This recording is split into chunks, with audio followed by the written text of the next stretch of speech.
What's up, guys? Welcome back to the Lando and Ces show. It's playoff basketball time. First series just ended. How are you feeling about it, Ces? Um, Highly disappointed, Kevin Durant and Kyrie Irving are some of my favorite players to watch.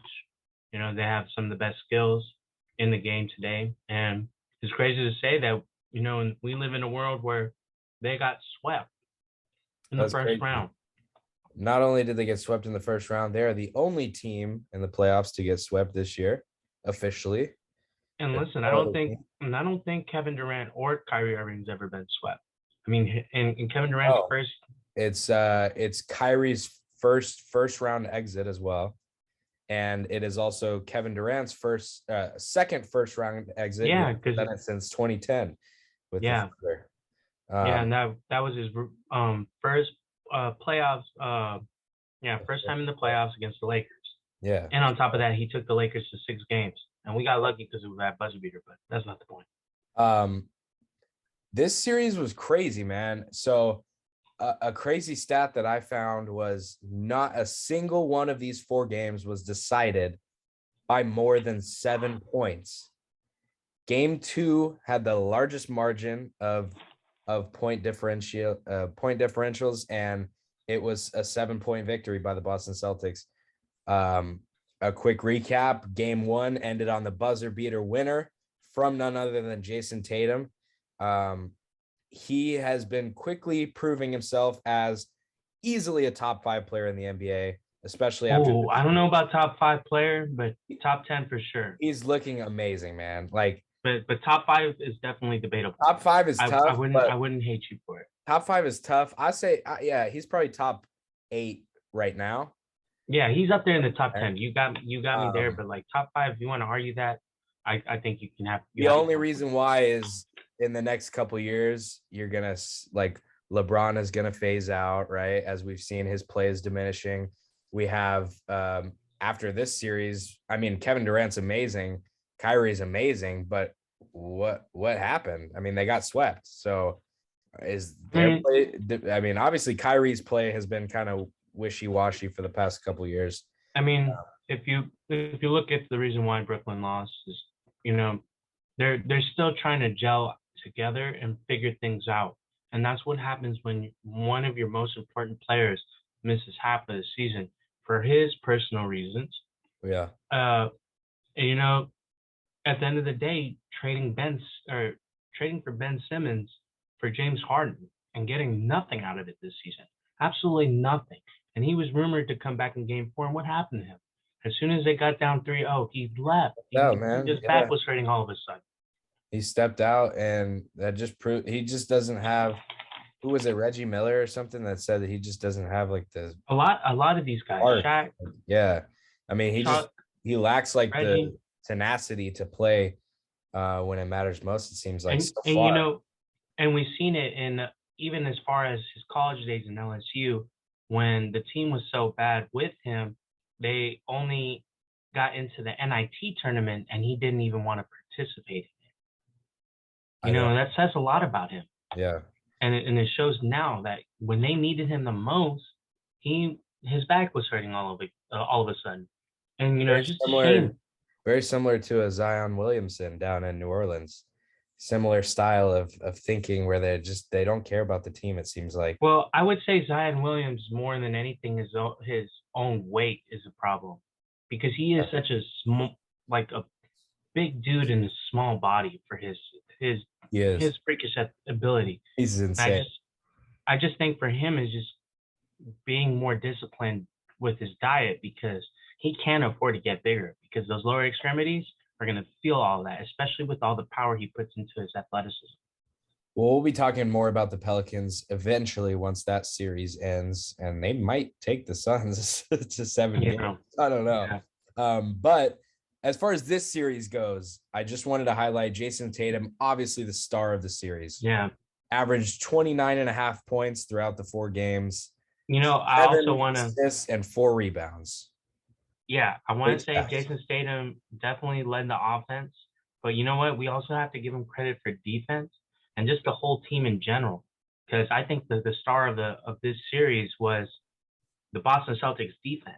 Yeah. They all took a turn on Kevin Durant I and made mean, it yeah, tougher. there's in any I mean, even if you gave up a game or two against Kevin Durant, that's to be expected, Yeah. But in a series where you sweep Kevin Durant and Kyrie Irving, of course you have to give major props to the defense, and just proving how the Celtics have formed their defense recently and have changed their mindset, to a defensive mindset has really proven good for them and good for that team, because a lot of the pieces on that team hasn't changed. They've had Marcus Smart for 8 years now. They've had Tatum for 5. And They've had these guys for a while. and on top of that, they brought back Al Horford, who was Yeah. part of that 2018 team that took them to the conference He's a final. big part of that team, man. I love Al Horford on that team. He's obviously a veteran floor general. He can do anything. He fits perfectly with that team. He's still shooting great. He hit down a couple nice threes today. And yeah, the Celtics just look like a complete team right now.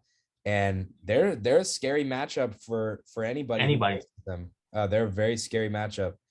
For the next matchup, the second round, they're facing the winner of the Milwaukee Bucks and the Heat. No, the Bulls. The Bulls, sorry. So and the Bucks are up 3-1 in that series. So very, very likely scenario that we see the Bucks take on the Celtics in the second round. That is probably going to be like the best series of the whole playoffs, honestly. I think it might be one of the better ones, but as I see things going now in the way everything is starting to dress up, I think we're going to see a Boston Celtic and Miami Heat Western or Eastern Conference Finals, and that is going to be a chess match because those are both two defensive-minded teams, and both with coaches that are willing to make on-the-fly adjustments during the game, and they all switch on defense. So that game is going to feel like a 90s 2000 game where we probably see a couple games where it goes 93-98. That would be I'm looking forward to that one. Definitely. I would love to see that happen as well. But first, they got to get through they got to get through the best player in the world. Yeah. So they were able to stop Kyrie and KD.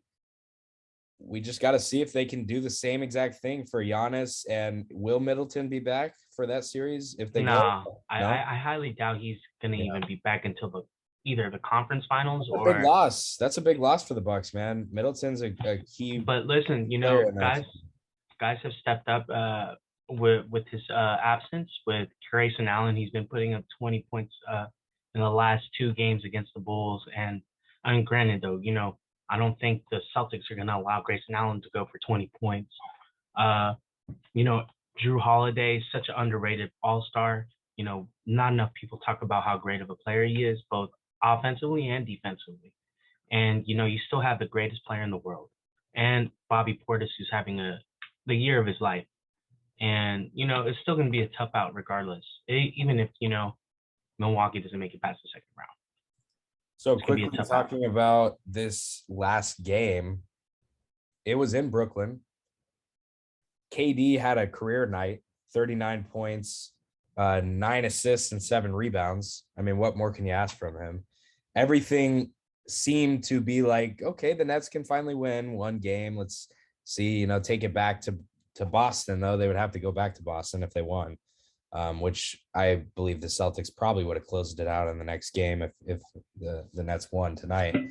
But you can just tell with that team, something isn't clicking, something isn't meshing. I mean, I don't think they turmoil throughout the team. It's just I would say the problem with that team is the fact that they didn't have enough time to work with each other. Kyrie Irving especially. He was gone half the season because of the mandates. And he wouldn't have played 2 of these games if they didn't take away the mandate. Yeah. And that was just taken away like a month ago at this point, not long ago. Yeah, imagine them going down 2-0 after going to Boston just to come back into Brooklyn without Kyrie That would have been insane. That would have been, big time news. But I think it was just the lack of, you know, chemistry on the court. And, there's no, scapegoating your way into a championship. You have to find ways to click within the season. And I think that's what you saw Boston do. They had a terrible first half, and then after the All-Star break, had one of the best second halves of the season, other than probably Dallas. And that momentum is leading into the playoffs. Yeah. And the Nets just got Kyrie Irving back full time.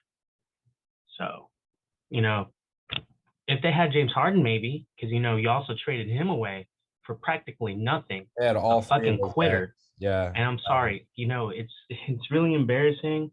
I don't like to slander fucking NBA players, but it's a fucking circus show with Ben Simmons. He fucking finessed a whole year because he had his feelings hurt over some constructive criticism. That just shows you how ruthless those East Coast fans are, man. they're gnarly. They're crazy about their basketball. But looking forward, I don't know. I'm curious to see if a trade. One thing for sure happens. Season, like they're hope they can hope their stars they get a trade for Ben Simmons, but after what he's done, no one's gonna want to trade for that guy anymore. They fucked up there. They're gonna have to deal with Ben Simmons. I think what's gonna happen here, even though I don't think it's all his fault, is Steve Nash is probably gonna end up getting fired. Yeah. And granted, I don't think Steve Nash made any, in-game changes within the series. His whole game plan was give it to Kyrie or give it to Kevin Durant. And we've seen time and time again when Kevin Durant is put in offensive sets where it's just him going ISO and then passing it to Russ or Kyrie Irving, whoever his teammate is at that time, it doesn't lead anywhere. And, you're just going back and forth, whereas the only time he's had actual success is with Golden State and Steph Curry, where they ran a system. Yeah. And he was just injected into a system that was already proven to be one of the greatest systems ever. And right now, that system might go and win its fourth championship within the past 10 years. Yeah. So, and that's another thing where it's like, KD is amazing, but for some reason, there's just a lack of something where you can't, as a coach, you can't just slack off and allow him to be everything, like you could a LeBron. Like you can do that with a prime LeBron. Eric Spoelstra could do that in Miami. Like you just can't do that with KD, unfortunately. Yeah, and for some reason, I think the reason is that he's a score playmaker first, so he's gonna score first and then get people the ball. Whereas LeBron is able to do both and control the game with both offensive plays, like whether it's getting it to an open teammate or scoring the ball or driving it in. I think LeBron has a way to influence the game in both of those ways in every situation, whereas, KD can only control so much. And if he's not scoring efficiently, he's fucked. Because then he can't get it going. Yeah. And, I think those conversations right now are being held to a halt because, I don't think even LeBron hasn't been swept in the first round. He might have gone out last year, but, he didn't have AD. And now some fans have realized when you don't have one of your best players out there, it can be a little bit tougher. Yeah. So we'll see what happens. Yeah, we'll see what happens during the offseason for the Nets. But for the Celtics, they got a lot of work ahead of them, and they look like it's looking very confident, though. They're very confident, as they should be. Going into the next round, I think they're a scary team to beat. So the first sweep, and most likely the only sweep of this playoffs, I think that's it. The only other series I thought would have been a sweep was the Suns Pelicans, but we've seen how that turned out. I definitely thought the Suns should have swept them, but of the Booker injury, and Chris Paul is You not know, playing his best. people forget, man. Injuries play a big pivotal role in this stuff. And you know, the Suns had the best record in the season, and it's potentially all for nothing. You Yeah, know, let's yeah, let's let's see what Chris Paul can do because he can only do so much as he's getting older. he's got to do something. I mean, a loss to the Pelicans in round one would be just embarrassing for that team. But as a Mavericks fan, they're one game away from facing the winner of that series.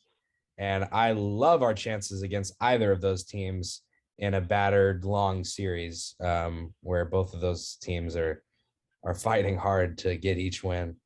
Um, Boy, it looks like a free road or free ride to the championship for the Warriors this year. That's all I'm saying. and if they face the Mavs, I'm come just saying, on, whoever they get out of there, they either got to beat up Phoenix Suns team, a Luka Doncic beat up team, how's it beat or up? listen, We just whacked the Jazz tonight by 30. listen, Luka is hurting. Everyone plays hurt, but he is hurting. He's now all of a sudden fine. He looks It's great. still He sore. looks great. He looks fine, but Amazing. it's gonna take more. It's gonna And he take had more the than. game-winning shot in the last game, and But then they got the it's gonna alley. take. It's That would have gonna been a take. win there too. It would have been done by tonight. It's gonna take more than Luka Doncic to beat this team because this Golden State team looks like that 2015 team that won it all. They do. They're really good, They look really great. good. And when Clay continues to get his feet under him, oh my God, he's just automatic. He's a machine. They're they call it right now. They're calling the lineup PTSD. So it's Poole, Thompson, Steph, and Draymond. Because when you see those four in that lineup, you're gonna have memories and flashbacks of how shitty it is to guard it. I like that. Anyway, this was our Boston and Brooklyn review. It kind of went on a tangent. Man, but you know what? These playoffs are great. The playoffs are crazy. This is like the first time I can say in a while where a first round has gone back and forth. Like this is the most balanced the NBA has been in a long time. This is great basketball, man. Great playoff basketball. It's been so fun to watch, and we only have so much more. We didn't even talk about the Memphis thing and the T Wolves. The protests and everything going on there with the protests. Crazy. But we'll talk about that when we review that series. We're gonna plan on doing a review of each series after each series wins. After each series concludes. Sorry. So first series to end, round one, Celtics. The Brooklyn Nets are done. The Nets are out, and they were swept embarrassingly. So we'll probably catch you. The next video might be that Bucks video, might be, I don't know. We'll see. We got a couple teams inching super close. But this first round, like you said, is tough. A lot of these series could easily go to 7 games. That even the ones that are up 3-1 right now could go to 7. Yeah. So, I mean, Doc Rivers might be the first coach to ever blow a 3-0 lead. that'll be crazy, honestly, too. If the the Nets get swept and the Sixers do that, they get reverse swept. Yeah, and those two teams were easily two of the favorite. A lot of people's brackets for the contender for the championship. Both those two teams. I know person. Yeah, so that guy's me. Well, I was saying too on the East side. I was saying it's going to be Suns versus either the Nets or the Sixers. And it's looking like all three of definitely one of them, but it's looking like all three of those teams aren't even going to be in the championships. Maybe not even the conference final. So, yeah. All right. Crazy. Yeah. Reviews to come. Any last thoughts about this series at all? Just embarrassing. Ben Simmons, you better come with a vengeance next year like you're fucking Batman. That's all I have to say. Steve Nash didn't get fired for this shit. Steve Nash, yeah, he's gonna have to find. That's all I'm gonna say about Ben Simmons and the fucking Nets. You got Kyrie Irving, you got KD. Ben Simmons, get your ass in the gym, bro. open challenge for you to 1v1 Ben Simmons, I guess. I got you, Ben Simmons, in a 3-point contest. I got you, bro. In a 3-point, I think I could beat him in one too. Let's go. Let's do it. All right. Anyways, thank you guys so much for watching. We'll have plenty more videos coming out covering NBA playoff scene, more basketball, more sports coming at you guys. Feel free to chime in down below about your thoughts about this embarrassing loss for the Nets. If you're a Nets fan, defend your team down below and let us know what you got. Or tell us what went wrong, really. Yeah, tell us you what guys went know wrong. more than anybody. Because we know that Caesar is definitely not a Celtics fan at all. He's a diehard. I'm very disappointed. So very disappointed in Brooklyn. Yeah, chime in down below, and we'll see you guys for the next video. Thank you.